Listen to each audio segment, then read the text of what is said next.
Фреймийн өнөөдрийн бичлэг Soft Spoken Book Reading төрлийн бичлэг байна. Амбан ноёныг алгацсан нь эр төрдийн нэгэн цагт юмсан хулган жилийн намрын ихэн сарын шинийн 3-ыг хутагт лам ширээн цусан хувьтай сайн өдөр гэж хурсан буйны дээж гэж хураасан малын хишиг гэж хүрээний амбанд айлтгал гэж 9 цагаан бэлэг хүрхээр дайчин бейсийн хошуунаас 70 тэмээ ачаатай даа хүрээний амбны 70 худалж би хурч ирсэн юм. Ачаа хөсгөө буулгаж амбан ноёнд хишиг хүртээж агтмор атан тэмээ ам цагаан хойно алт мөнгө амттан идэ арх дарс аль байдаг 9 цагаанаа бариад алба багасгаж илч цүүдгийг гуйж айлчин гичний ёсоор бууж билээ. Амбан ноён хүн гэгдэж албан ёсноор зочин гэгдэж арх дарс амттан идэгээр дайлуулж аятайхан тав хонлоо бид ч явах боллоо. Амбанч царайгаа хуйлгав бололтой билийн хариуг дараа өгнө бичиг захиаг хошуу ноёнд чинь хүргэнэ гэж хэлээд биднийг хоосон гаргалаа. Бэлэг хүргээд хоосон буцах мууёр гэж манай нөхөд дургуулхав.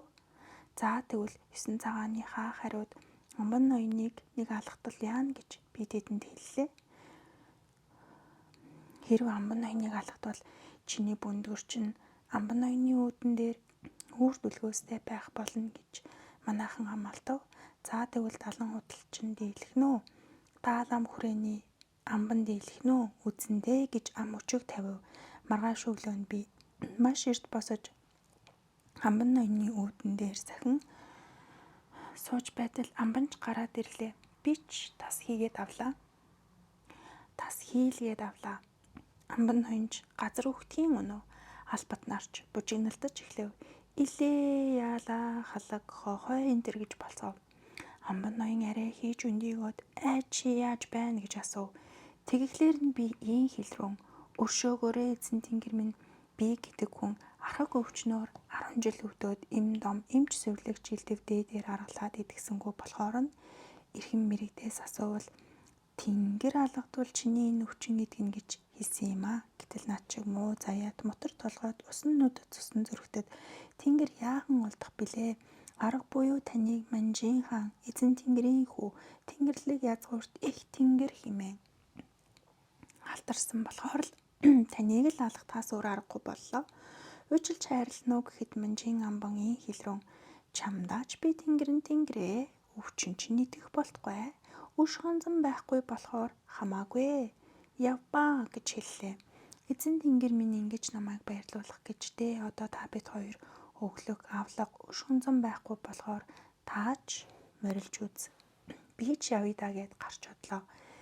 Тэгээд намайг хүрээ амбанд хүргэсэн 9 цагаан бэлгийнхээ хариуд амбан ноёныг алгацсан тухай манай нутгийнхан сонсоод чиний алга 9 цагаанаас үнэтэй болжээ гэж үнсэн юм. Ингээд би амбан ноёнд алга буулгаж явсан толгоо доо. Ха гэж. За дараагийнх нь. Богд ламд бараалгасан нь урд нэгэн цагт манай нутагт нэрт гарч зар тарсан хай жилийн зуд болж ганц мөртэй нь гар хоосон болж гаднаа хонтой нь ганцан мэр хэмгүүлдэж хувин цайлган сүлгүй хусуур дуугарах хусамгүй хусран үнэт саахгүй хурган сүлэнд нь мөлжүүргүй болдог хаврын хавсраг хүлээж хамаг олон өсгөлөн болж хал үзэж халуун чолоо дулаах үед хаан эзнээ шүршүүлгүйж хайр тэтгэм гордон залбирч өрөх бичиг үйлдэн зохиож эртэн далай вангийн хошуунаас илч зарилгаар намайг илгээж билээ. 70 худалж даврын цогоод дагтайгүйгээ дайргуулан шогшоод даа хүрээнд хүрээд ирлээ. Далай вангийн хошуунаас 77 зовлонд очихоор 70 худалж ирсэн гэж богд лам сонсоод бодол болж сууснаа албатнараа цуглуулад арга мэх зохиоё гэж ам нийлүүлж ярилцаад алга ташиж тохирч гин 70 худалчийг бараалгаж ирэхэд нүдээ боож сохор болоод нүрээ будаж ихнэр болоод байцгаая. 70 худалж ирээд богд лам нь аль болохыг бодож олоход хэцүү. Тааж мэдэх бэрх болоод танилгүй мухардахад нь богд ламаа боолгосонгүй буруу хүнд бараалгав гэж буцааж явуулъя гэж хэлэлцээд Олбог тойрон аль сохор, танхим тойрон таг сохор болоод сууцгааж гин. Далан худалч түүнд яаж хуурагдах ажтэй. Богдын ордонд ортол боодолтой сохорч нэг хэсэг байлаа. Болохоо байсан сохорч нэг байлаа. Болно гэж өөрөө дурлсан сохорч нэг байлаа. Богдыг дуурайсан бодолгүй сохорч бас байлаа. Сохор бүхэн юмны адагт байдаг болохоор сохорын дотроос төрөлхийн сохор нь адагт нь байж таарна гэд 10-аад сохрын аль сохрыг тэр гэхвэ? Адгийн сохор амар байна уу гэд хадгаа гаргаж бичиг өргөдлөө барив. Аль сохруудын дундаас оногдсон сохор нь богд өөрөө байлаа. Боодолтой сохрууд нь босоод явхад богд сохор нь үлдээд хоцорлоо. Тэгэхээр нь би ийм хил рүү хувь заяа минь дутаж хушуу нутаг минь хоосор худагт лам маань сохор байдаг байна шүү. Одоо яандаа гэд орь дуу тавьж гарлаа. Тэгтэл богд лам эцсэндээ болоод инрэл өршөөлийн зарлаг буулгаж энэ хошиг 9 жил дараалан албан говьчуур авлага цэтгэрээс тайсан тухай тамгатай бичиг өгч намайг адислан гаргалаа. Ингээд би нутаг гушуундаа баяртай бараатай хурч ирээд богд ламын боодолтой нүдийг далимдуулж бошгын албанаас чөлөөлөгдснөө ярихад боллоо далан худалч минь богдыг үүнээс илүү яаж чадах вэ гэсэн юм. За богд ламд бараалгасан нь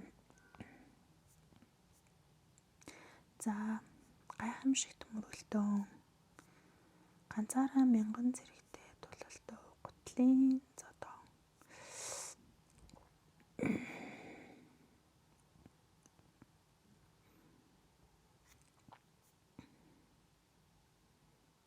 За гутлын зодон гэдгийг уншъя.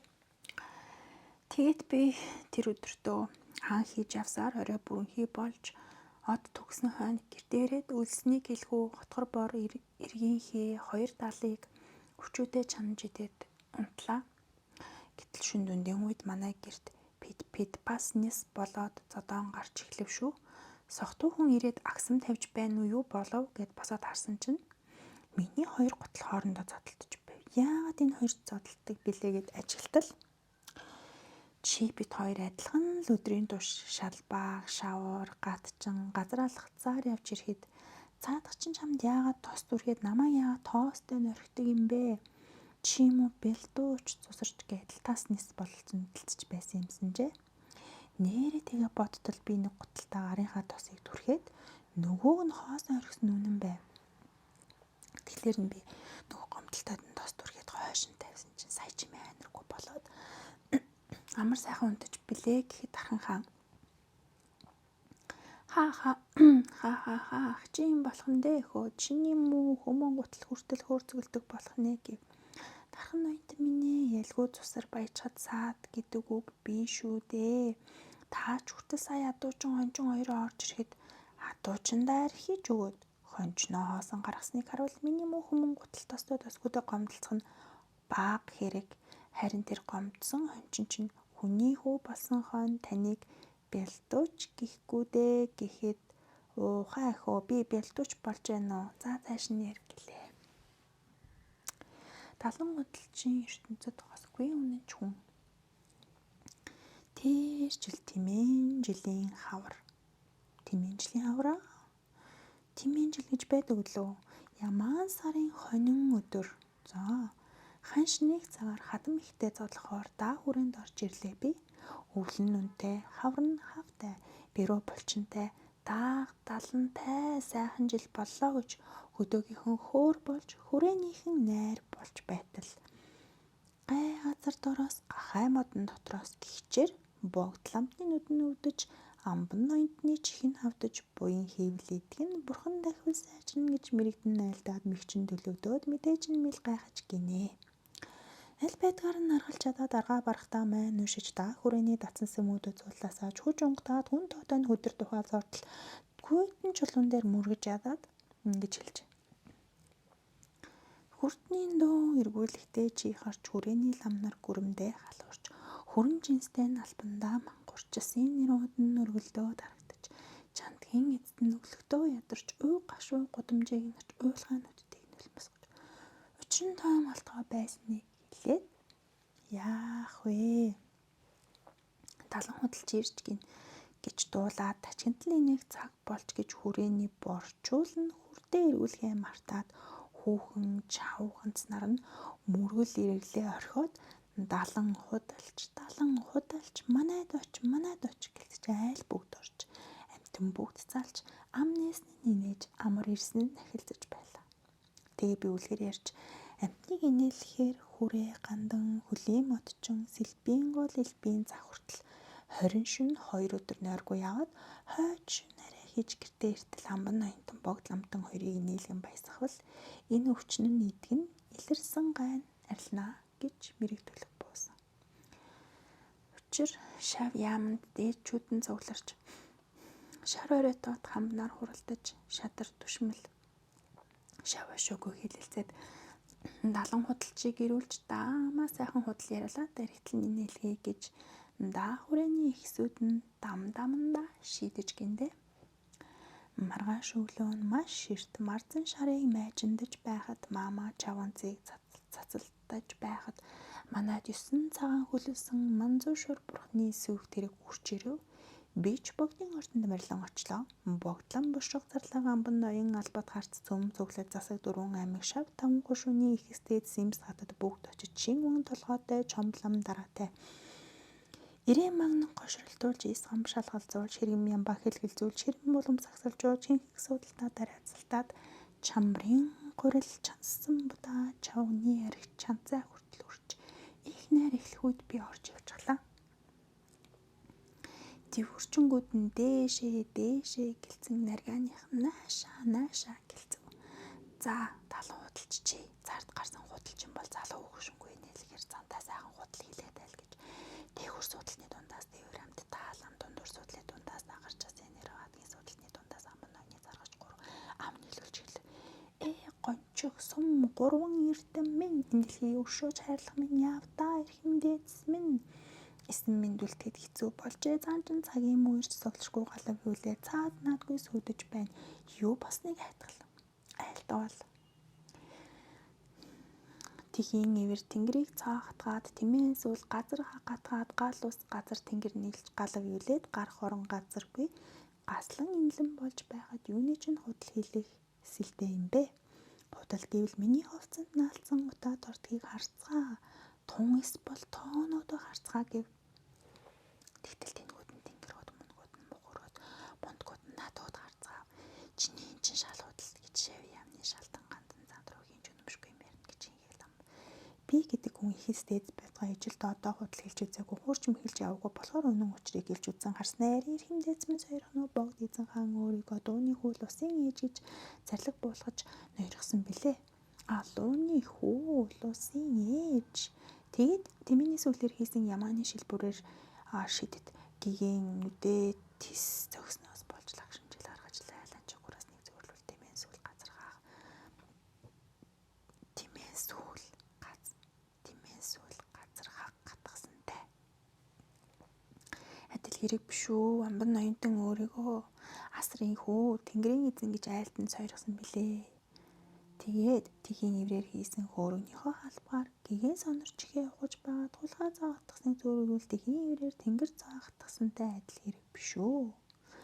Үнээс болж ядуу дооцсон янгинаж эрхтэн дарахтан нэмэгнэж хамшиг гачаал босныг зүйл газар тэнгэр хилэгнэж галав юуснантай адил биш үү гэж учрыг тайлж үгийг нь гаргаж хэлсэнд бүгдээрээ гайхаж бүлтгэрнүүдээ эргэлдүүлэн цөмөөрөө гайхаж цөврөн гушуугаа цориулган богдлам нь бодолтгүй зүг гэж богино руугаа гоцойлгоо амбан ноён авахгүй зүг гэж ядгар уруугаа гоцойлгоо бүгдээрээ инээлдлээ бүр сүлт нь богд инээлээ адаг сүлт нь амбан инээлээ орд дүүрэн хөрөлтлөө ол бүгд орон инээлтлээ амар сайхан боллоо гэж амсар дүүрэн тайралцгаав. Ингээд намайг энэ ертөнд зогсгүй үнэнч хүн гэж хойд урдгүй нотлоод амбан ноён богдлам хоёрыг инээлцэн гэж хүндэтгээд 20 аяг хорц 70 аяг дарс өгнөж тархан ноёнд мөр зэрэгцэж дааламтай энэ зуурч наргиж наалж байсныг наад цаадгүй мэднэ гэлээ. За